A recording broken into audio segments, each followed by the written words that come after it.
Shalom. First and foremost, I want to start off by giving all praise, honor, and glory to Yahweh, Ba'ashem, Yahushai, Ba'ashem, Chakwadash. Double honors to the elders and apostles, the great millstone, ever well. Peace and blessing to the elect of Israel. Shalom and above all. Back at it when I listen to the spirit and power of Yahweh, Ba'ashem, Yahushai. Lord, was video is edifying. And just a lesson through the spirit that I wanted to bring up, man. Give the Lord the glory due unto his name. Okay, give the Lord the glory due unto his name, man. All right, everything that we do, it is not of ourselves. You see, it's the will of Yahweh Ba'ashem Yahshai working within us. All right, this is Philippians chapter 2 and verse 13. It says, "For it is Yahweh Ba'ashem Yahshai which worketh in you both to will and to do of his good pleasure." All right, so it's the Lord to give us, the ability to do his good pleasure, not of ourselves. All right, that's why Yahushua said, "You have not chosen me, but I have chosen you." All right. And what did Yahushua say? He said, "The works that I do them not of myself, but the Father, he doeth the works." So it's the same thing that applies to us, man. And Moses came in that same spirit too. All right. Let me see if I can find that scripture.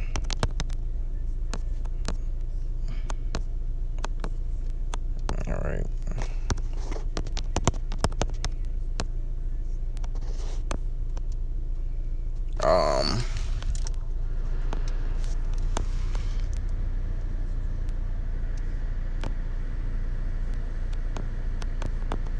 Bear with me, Bible Shah.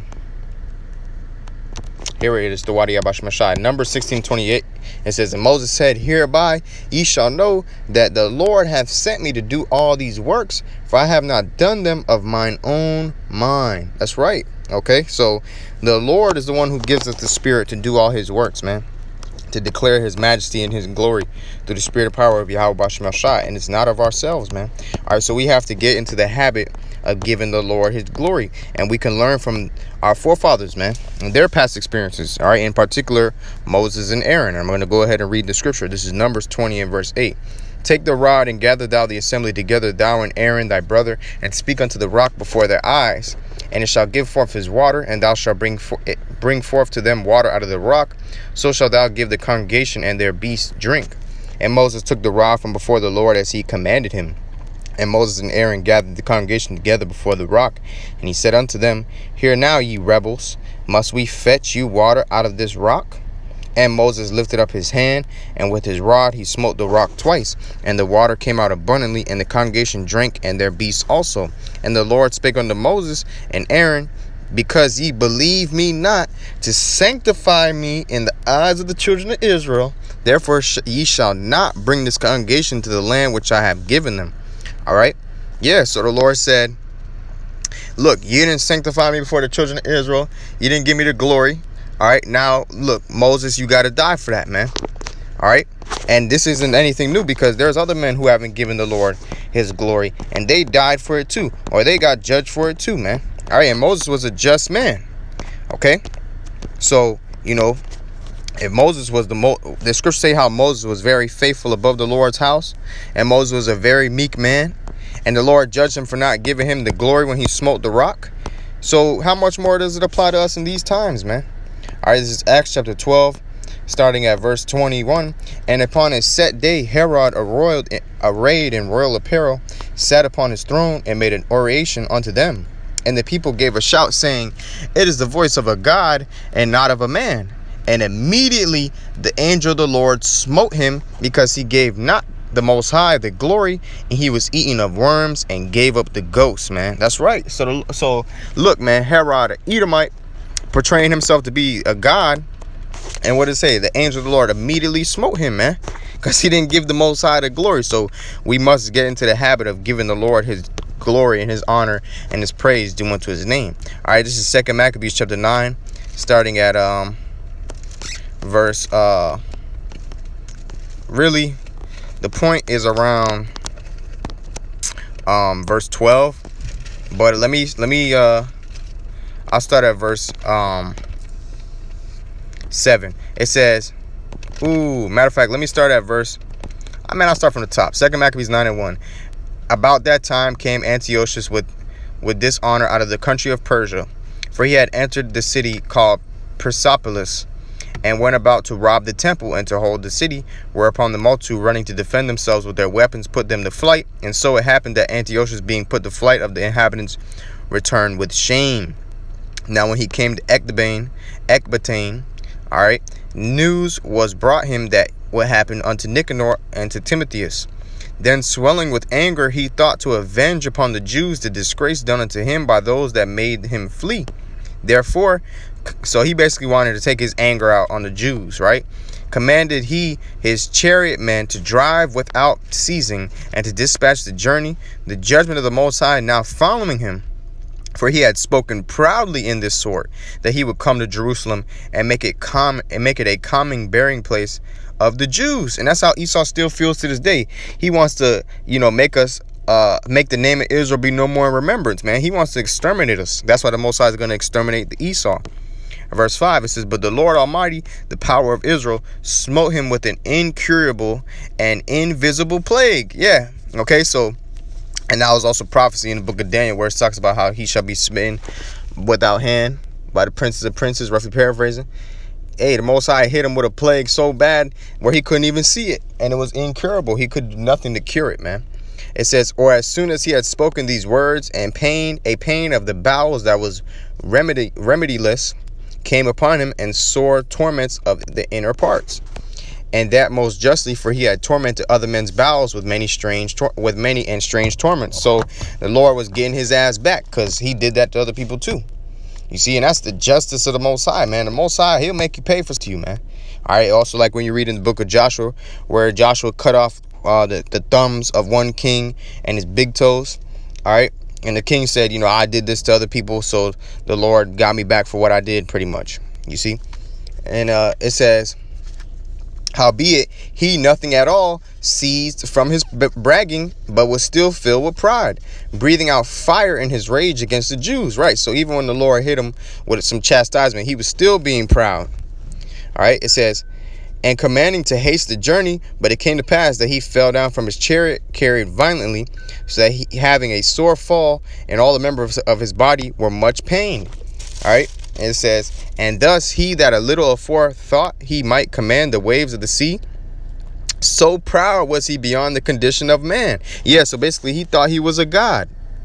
Like it tells you in Ezekiel 28, where it talks about the king of Tyrus, where he sets his heart as the Most High. He thinks he's the Most High. Hey, that applies to Esau. Esau thinks he's the Most High, man. It says, and weighed the high mountains in a balance, and was now cast on the ground, and carried in a horse litter, shewing forth unto all the manifest power of the Most High. Yeah, the Most High, he can humble you, man. All right, you think you're so great, you think you're a god. The Most High will make you less than a mortal man. The Most High, hey, and we're going to see, okay? It says, so that the worms rose up out of the body of this wicked man, and whilst he lived in sorrow and pain, his flesh fell away, and the filthiness of his smell was noisome to all his army. Yeah, so he was stinking. He was, that plagues was taking over his body, all that. It says, and the man that thought a little afore he could reach to the stars of heaven, right, meaning he was so proud he thought he could reach to the stars of heaven. It says, no man can endure to carry for his intolerable stink. Yeah, they didn't even want to be around him because he was smelling so bad because the Lord plagued his ass, man. All right. Verse 11. And that goes to show you, hey, smelling bad is low-key a plague of the Lord to a certain degree. Verse 11. Here, therefore, being plagued, he began to leave off his great pride, and to come to the knowledge of himself by the scourge of the Most High. Yeah, so basically, the Lord scourged Esau so bad that he knew that this is the judgment of the Lord. Esau knew, man, this is just the judgment from the Most High. All right, because the Lord could do that. The Lord could punish somebody so bad to where they know this is God punishing me, It says, and his pain increasing every moment. It says, and when he himself could not abide his own smell, you ever smell so bad, you smell yourself, be like, damn, I stink. Hey, that's what he was feeling like, man. It said, he said these words, it is meet to be subject unto the Most High. Yeah, it's appropriate to be subject unto the Most High. And that a man that is mortal should not proudly think of himself if he were the Most High. Yeah, so basically that's the same thing.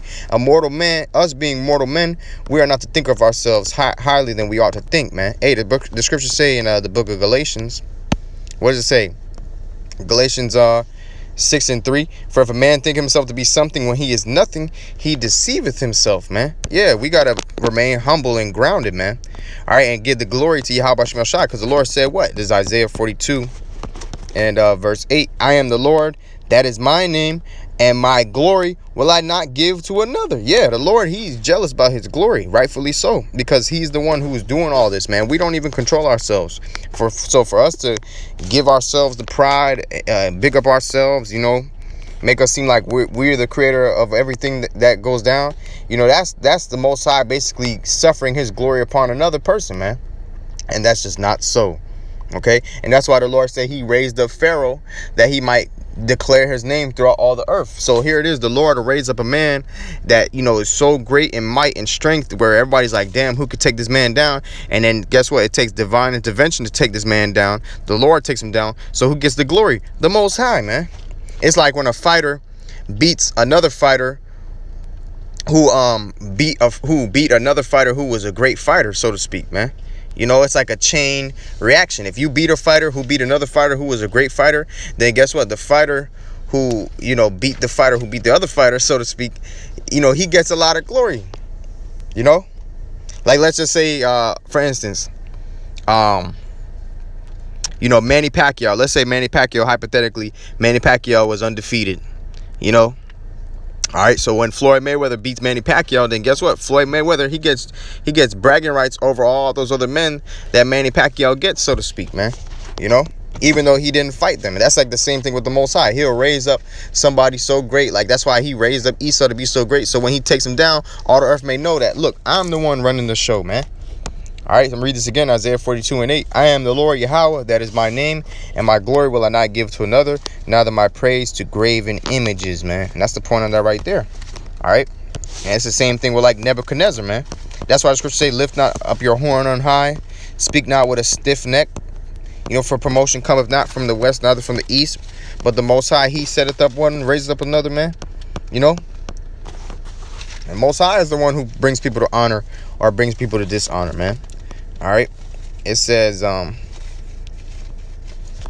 this is Daniel 4 and verse 30. The king spake and said, is not this great Babylon that I have built for the house of the kingdom by the might of my power and from the honor of my majesty?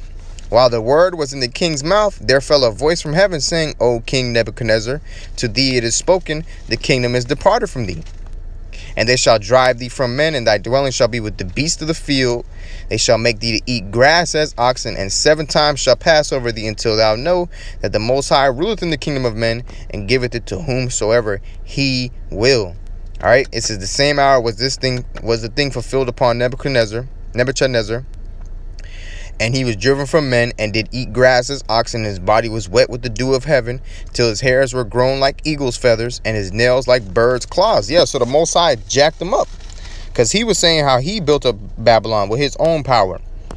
You know, at the end of the days, I, Nebuchadnezzar, lifted up mine eyes unto heaven, and mine understanding returned unto me. Yeah, because the Most High made him like a beast, man.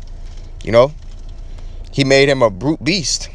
Okay. It says, and mine understanding returned unto me, and I blessed the Most High, and I praised and honored him that liveth forever, whose dominion is an everlasting dominion, and his kingdom is from generation to generation. And all the inhabitants of the earth are reputed as nothing, and he doeth according to his will in the army of heaven among the inhabitants of the earth, and none can stay his hand or say unto him, what doest thou? All right, so that's the point on that right there.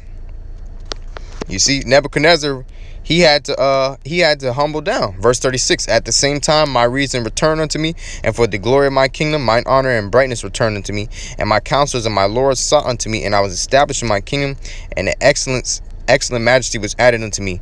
Now I, Nebuchadnezzar, praise and extol and honor the King of heaven. Who is who? The Most High, Yahweh. All right, all whose works are truth, and his ways judgment. And those that walk in pride, he is able to abase. Does not the scripture say, he that exalted himself shall be abased? He that abased himself shall be exalted. You see? So the Most High, he's able to abase you. He's able to humble you. That's why it's always best to stay grounded, man. Stay grounded. Because when you're already on the floor, how much further can you really fall? You see? It's only up from there. Psalms 115:1. Not unto us, O Lord, not unto us, but unto thy name give glory, for thy mercy and for thy truth's sake. Okay? Yeah, that's the point on that. It's his mercy, it's his truth's sake, man. And that's who the glory goes on to, man. 1 Chronicles 16 and verse 29. Give unto the Lord Yahweh the glory due unto his name. Bring an offering and come before him. Worship the Lord Yahweh Bashmel Shai in the beauty of holiness. Yeah. Fear before him all the earth. The world also shall be stable, that it be not moved. All right. Let the heavens be glad, and let the earth rejoice, and let men say among the nations, the Lord reigneth, man. Yeah, the Lord is the one who's ruling over the kingdom of men. So ultimately, what's the point? Give unto the Lord the glory due unto his name, man.